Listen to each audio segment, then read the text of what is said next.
आणि लगेच दुसरं औषध मारायचं आणि म्हणायचं याचे रिझल्ट आले नाही.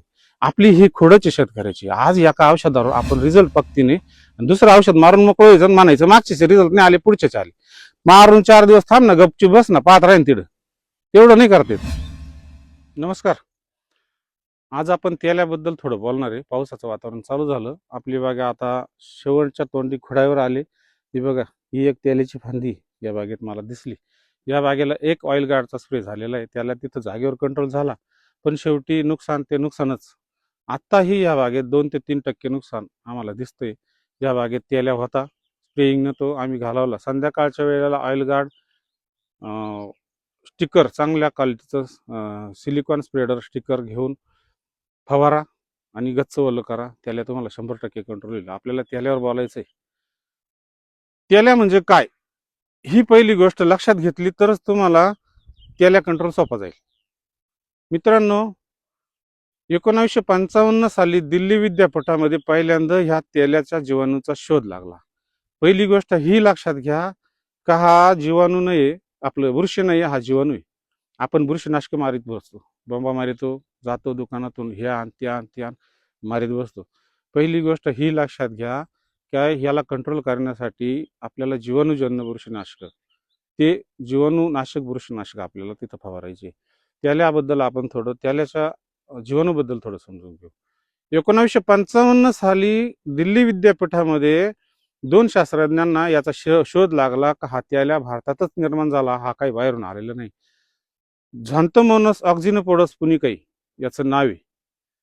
ह्या जीवाणू अत्यंत घातक आहे, हा कशानेही मरत नाही. याला आता कॉपर, स्ट्रेप्टोसायक्लिन अशी औषधं आहे, बरेचसे औषधं आहे. कॉपरने हा जातो, पण उन्हामध्ये कॉपर मारल्यावर झाड स्ट्रेसमध्ये जातं, फळं कडक होतात, फळाला डाग येतात, त्याच्यामुळे कॉपरचा आपण इथं वापर करू शकत नाही.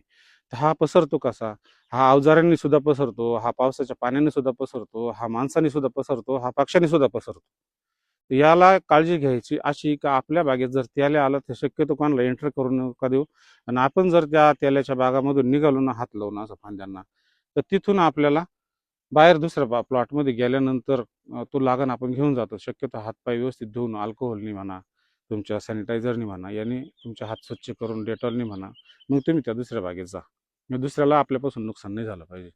व्यवस्थित समजून सांगायचा उद्देश असा, आपल्याला त्याला ओळखता आलं पाहिजे. त्याला पहिले आपल्या पानावर दिसायला लागतो, नंतर फळावर दिसायला लागतो, नंतर आपल्या खोडावर, फांदीवर दिसायला लागतो. ह्या फांद्या आपल्या हळूहळू कमी होतात.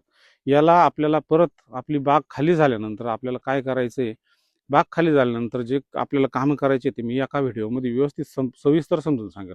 आता आपल्याला इथं हे बघा, हे डॅमेज झालेले फळ आहे, ते ऑइल गार्ड मारल्यामुळे हे फळ डॅमेज म्हणजे 2 नंबरचा माल तयार झाला, पण याला क्रॅकिंग गेलं नाही. नाहीतर याला ऑइल गार्ड नसतं गेलं, हे वरदान म्हणून सापडलेलं. एखाद्या कंपनीची आपल्याला जाहिरात करायची नाही.